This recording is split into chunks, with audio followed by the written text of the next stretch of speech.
Depuis la nuit des temps, de mystérieux objets sillonnent les cieux de la Terre. Le fait n'est pas contestable.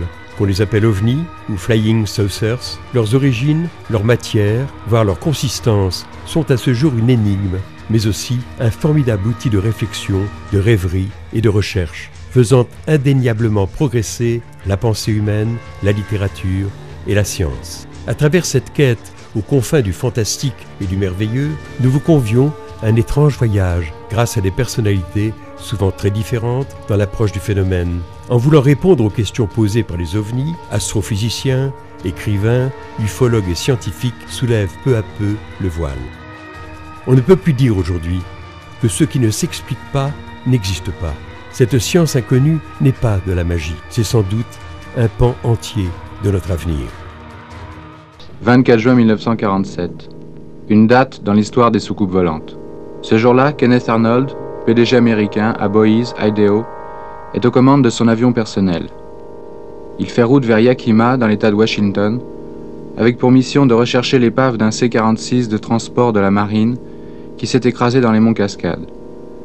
L'après-midi est ensoleillé et la visibilité très bonne. Soudain, vers 15 heures, un éclair blanc-bleu illumine tout le côté droit de sa cabine. À environ 40 km de lui, et se profilant sur les contreforts du mont Rainier, une formation de 9 objets scintillant d'un éclat métallique se déplace à grande vitesse. Ils volent à la même altitude que lui, 2850 mètres, en 2 lignes parallèles. Au voisinage du mont Rainier, ces objets grimpent presque à angle droit à l'altitude de 4200 mètres, puis disparaissent derrière le mont Adams. L'observation a duré 1 minute 30. Leur vitesse est estimée à 2400 km/h, 2 fois la vitesse du son. Vitesse fabuleuse à l'époque, puisque le mur du son n'est pas encore franchi. Kenneth Arnold déclarera un peu plus tard que ces objets se déplaçaient à la manière de soucoupes ricochant sur l'eau. L'expression fera fortune. Le blackout imposé par les gouvernements et l'étouffement médiatique féroce de l'affaire Roswell laissent à penser que les ovnis ne font pas seulement partie d'une mythologie littéraire exotique, mais qu'ils sont peut-être à la fois notre mémoire et notre destin. L'affaire de Roswell, c'est l'un des plus célèbres dossiers de toute l'histoire de l'ufologie dans le monde. Et de quoi s'agit-il? Il s'agit de l'accident supposé d'un ovni qui se serait écrasé aux environs de Roswell, au Nouveau-Mexique, près où se trouve la base des bombardiers atomiques à l'époque, en juillet 1947, au beau milieu de la première vague des soucoupes volantes à l'époque. Alors je vous résume les faits. Le 8 juillet 1947 est publié un communiqué de presse sensationnel de la base des bombardiers atomiques qui annonce qu'ils ont trouvé aux environs de Roswell donc un disque volant accidenté, qu'ils l'ont récupéré et qu'ils l'ont envoyé, tous les débris, pour examen les locaux techniques de l'armée de l'air. Mais le soir même, il y a un démenti du quartier général de Roswell à Fort Worth au Texas qui dit qu'ils se sont trompés, qu'en réalité ce qu'ils ont trouvé c'était un vulgaire ballon météo avec sa cible radar. Et l'affaire a été enterrée pour 30 ans. Mais en 1977, presque par hasard, un ufologue américain, Stanton Friedman, a rencontré l'un des protagonistes de cette histoire, qui était le major James Marcel, alors à la retraite en Louisiane, et cet homme lui a raconté une toute autre histoire. Il lui a dit que c'était pas vrai ce qu'on avait dit à l'époque, et qu'il avait passé la journée à récupérer des débris extrêmement étranges, qui ne ressemblaient à rien de connu. À partir de là, plusieurs équipes se sont mises au travail progressivement, et on a retrouvé plein de témoins, et l'affaire a pris une dimension considérable.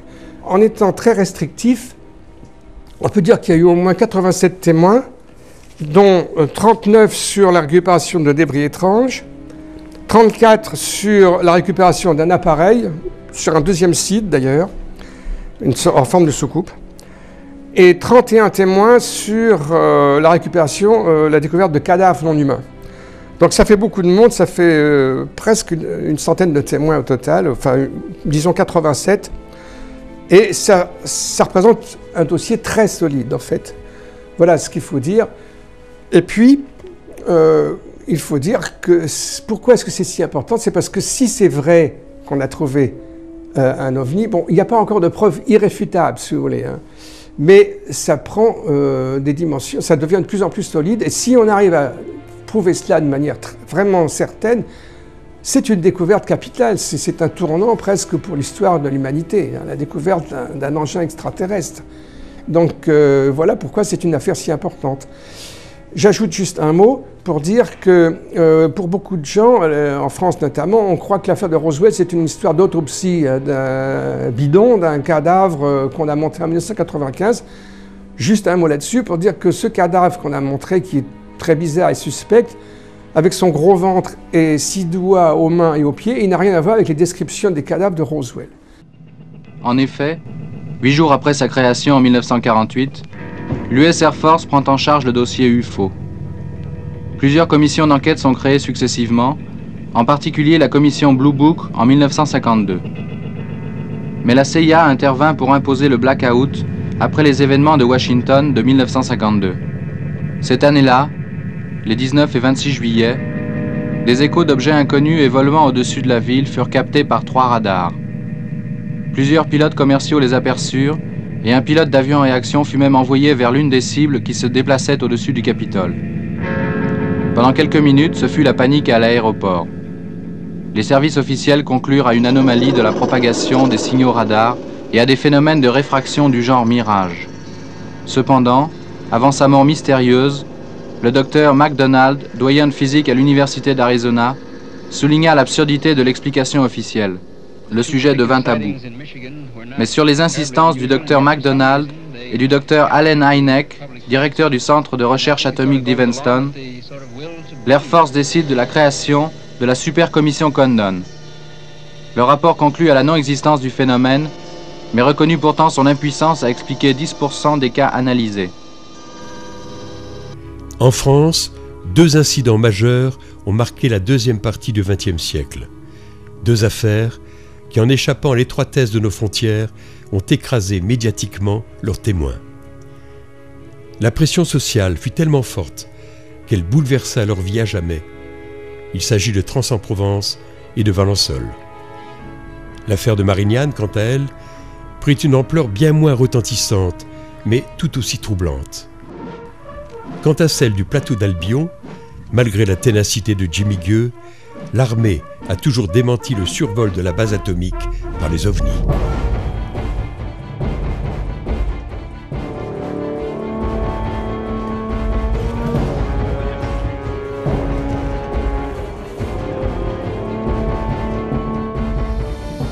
Voici ce qu'écrivait Jimmy Gueux à propos du plateau d'Albion en 1985. Les témoignages en notre possession se recoupent, et ceux qui émanent de sources militaires sont les plus détaillés. Chaque fois qu'un silo était ouvert, 48 heures plus tard, un énorme vaisseau venait se stabiliser en altitude. Il larguait des modules de reconnaissance, sphères ou soucoupes, qui eux descendaient pour faire un point fixe à 5 ou 10 mètres au-dessus du silo ouvert. Tout cela prouve à l'évidence que cette base de missiles stratégiques était sous la surveillance constante des extraterrestres.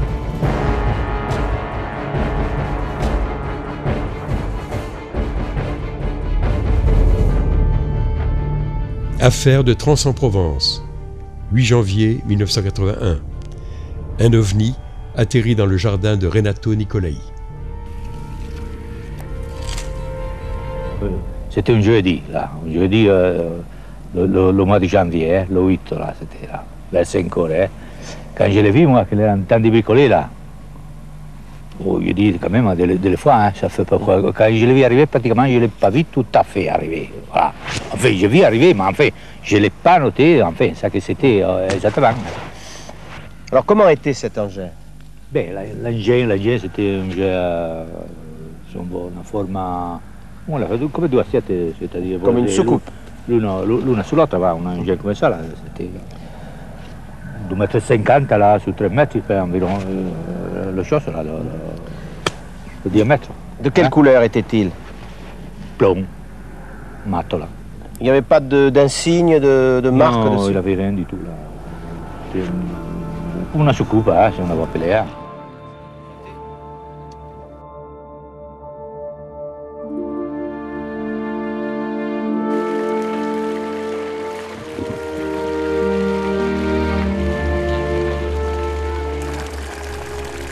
Le 1er juillet 1965 à l'aube, Maurice Mas est déjà à l'œuvre dans son champ de lavande. Alors qu'il roule une cigarette, il entend une sorte de sifflement très aigu. Face à lui, un engin en forme de ballon de rugby est posé sur un axe central enfoui dans le sol. Aujourd'hui, Maurice Mas n'est plus de ce monde. C'est son ami de toujours, Maurice Chassepoul, qui nous conte cet événement hallucinant.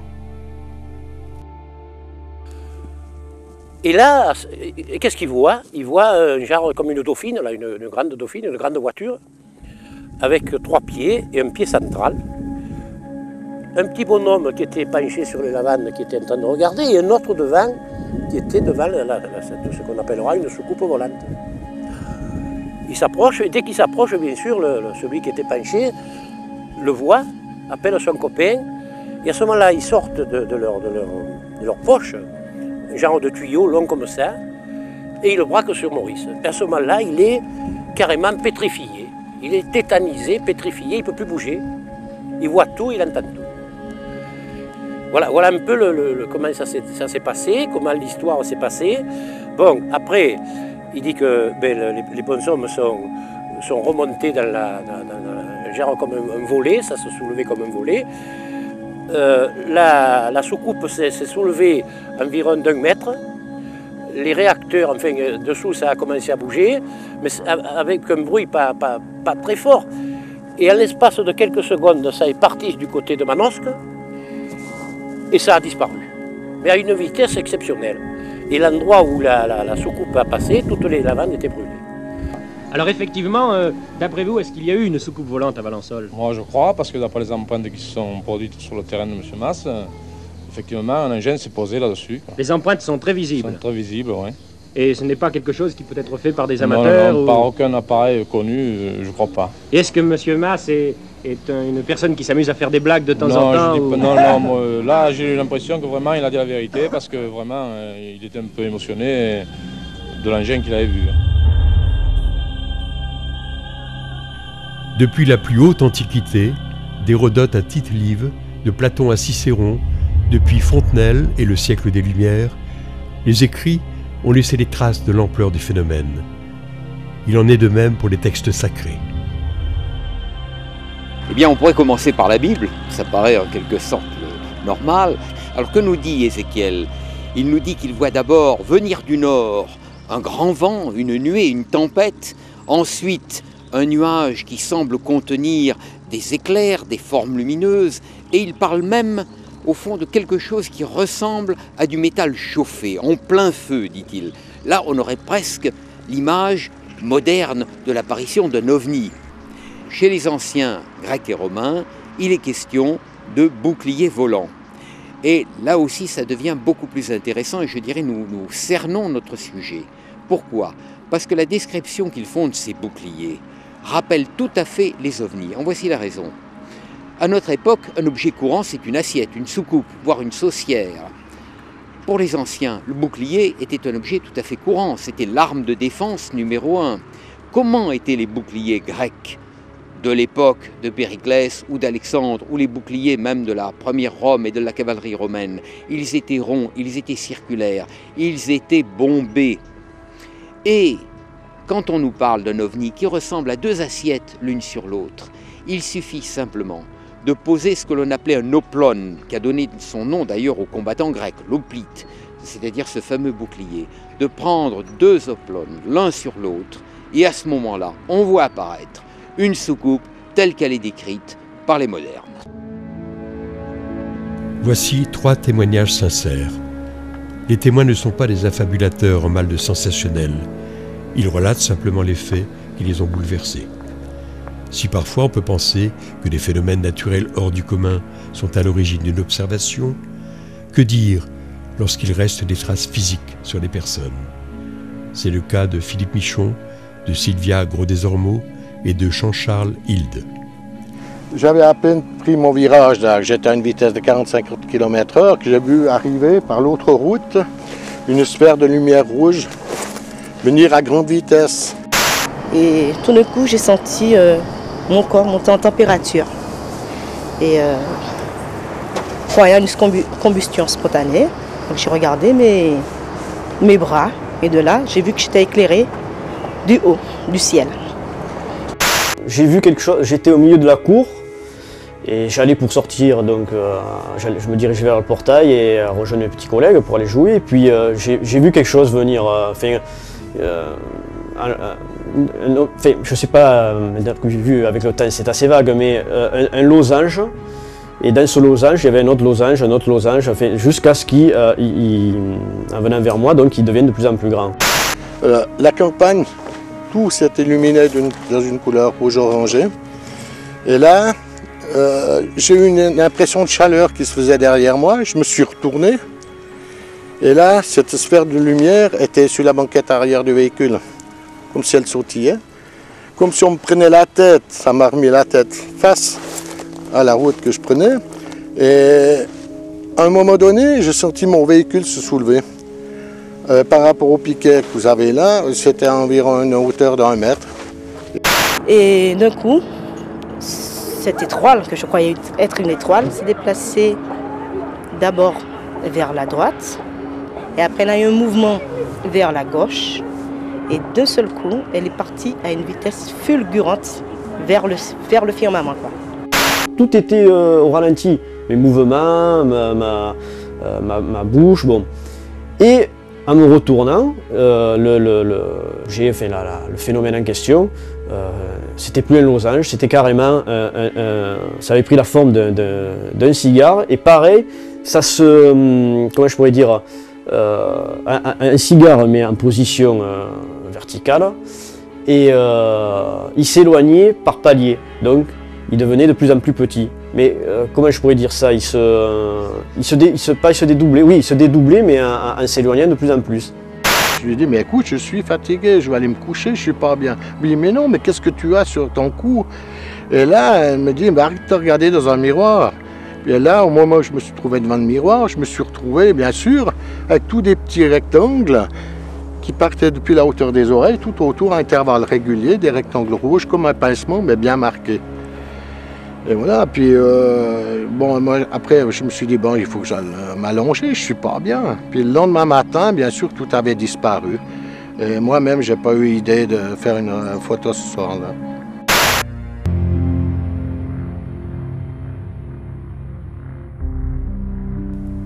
En France, l'étude du phénomène OVNI fut par le passé l'œuvre d'Aimé Michel, de Jimmy Gueux, de Jacques Vallée et de Jacques Bergier. Aujourd'hui, Jean Sider, Stéphane Alix, Thibaut Canouty, Guy Tarade continuent de proposer des hypothèses. Ah, cette affaire de Marignane, vous savez, elle a fait couler beaucoup d'encre. C'est un atterrissage qui a eu lieu sur la piste du premier aéroport, par celui que nous connaissons aujourd'hui. Et il y avait un douanier qui était en train de patrouiller entre deux hangars lorsqu'il a été survolé par un engin qui était à très faible altitude. Si mon mémoire est toujours intact, il s'appelait Guy Quinchard, je crois. Il a sorti son revolver, mais ce n'a pas été le seul témoin. J'ai eu l'occasion par la suite de rencontrer à Nice un personnage qui avait été présent, mais qui a toujours voulu garder l'anonymat. Cet atterrissage a eu des conséquences assez intéressantes, car en effet, sur le point précis où l'objet s'est posé, on a retrouvé des pièces métalliques qui ont été très rapidement récupérées par les services secrets français. Après plus de 50 ans de recherche, je ne peux vous dire qu'une seule chose. Le phénomène existe, c'est un phénomène intelligent, il n'est pas d'origine humaine, et il y a eu des contacts entre l'intelligence qui manipule le phénomène et des terriens. Maintenant, il ne faut pas voir les ovnis sous la forme de tôle boulon. Là, pour moi, c'est quelque chose que j'ai effacé depuis longtemps. Je pense que nous sommes peut-être en face des vecteurs qui remontent le temps, qui viennent d'une dimension parallèle, que la physique quantique nous révélera un jour ou l'autre. Les ovnis ne sont peut-être que des hologrammes pouvant prendre les formes les plus étranges, se multipliant à l'infini dans l'espace et le temps, projetés par une force incroyablement puissante et invincible, la vie. Et si la solution du mystère passait par l'humour de Jacques Bergier? Les ovnis, disait-il, ne sont rien d'autre que des hallucinations collectives provoquées par des extraterrestres. En fait, cette boutade est encore plus sérieuse qu'il n'y paraît. Il est fort possible, en effet, que nos visiteurs nous leurrent en testant tout simplement notre ignorance grâce à des images virtuelles. Jacques Bergier pensait à un univers multiple, un multivers, où réalité et imagination sont interdépendantes. Au fond, il y aurait deux mondes. Un premier cercle-univers, composé par l'incessant dilatement cosmique, la ronde éternelle des galaxies et de la vie, puis un autre cercle qui engloberait le premier, celui des mythes, du merveilleux et du rêve, ouvert de temps à autre à notre réflexion et dont les ovnis seraient les messagers.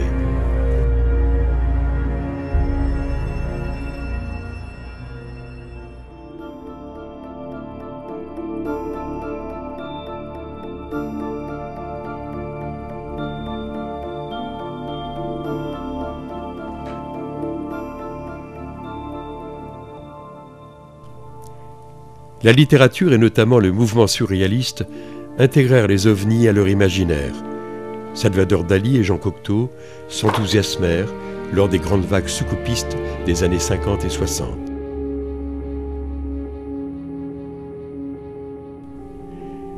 De ce vaste champ d'investigation, Terre creuse, Crop Circle, mutilation animale, mythe de Thulé, de l'hyperborée, de Shambhala, univers multidimensionnel, engin du futur, entité vivante, voire divine, on pourrait s'y perdre. Il ne reste pas moins que les hommes les plus influents de la planète ont au cours de leur vie évoqué la présence des ovnis. Mikhail Gorbatchev, le phénomène ovni existe et il faut s'en occuper sérieusement. Vice-amiral Roscoe Hillenkoetter, ancien directeur de la CIA, ces objets inconnus sont sous contrôle intelligent. Werner von Braun, nous nous trouvons face à des puissances qui sont beaucoup plus fortes que ce que nous avions jusqu'ici estimé et dont la base est en ce moment inconnue de nous. Kennedy, Gordon Cooper, Barry Goldwater, le général Nathan Twining étaient ou sont persuadés de leur existence. Voici la dernière déclaration de l'astronaute américain Edgar Mitchell. Le Pentagone a toujours caché la vérité sur les ovnis, et en particulier sur la découverte à Roswell d'un vaisseau et de ses occupants d'origine extraterrestre. Selon Sheldrake, derrière la structure de l'univers et la configuration des formes se cacherait un modèle dynamique plutôt que statique. Le monde serait une entité continue, ce qui en affecte une partie en affecterait une autre.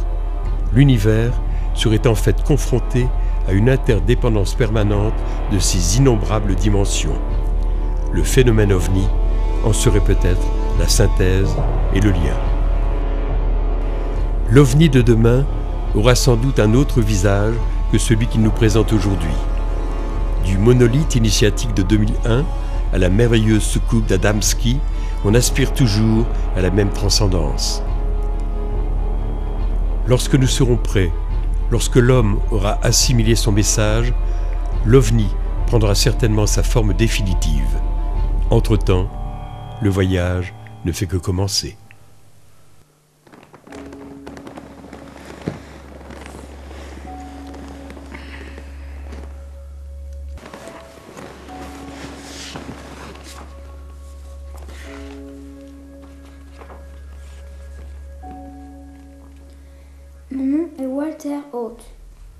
Mon nom est Walter Haute. En juillet 1947, j'étais en poste à la base aérienne militaire de Roswell comme officier de relations publiques. Je venais de passer le week-end du 4 juillet à ma résidence privée à environ 10 miles au nord de la base, située au sud de la ville. J'ai appris au milieu de la matinée de mon retour au service, le lundi 7 juillet, que quelqu'un avait fait état de restes d'un engin qui s'était écrasé.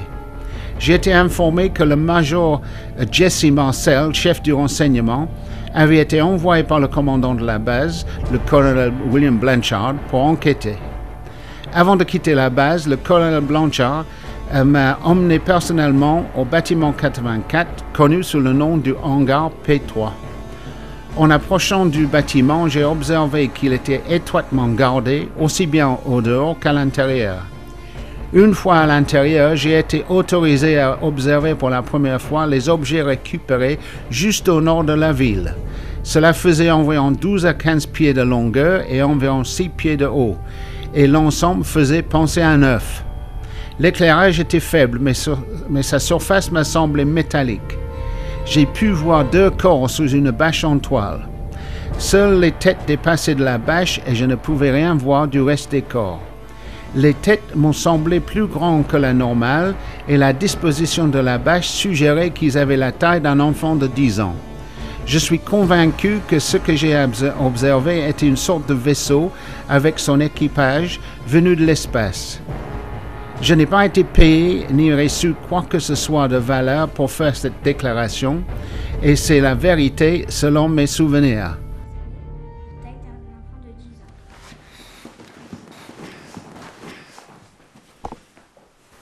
Mais c'est quand que vous débarquez ?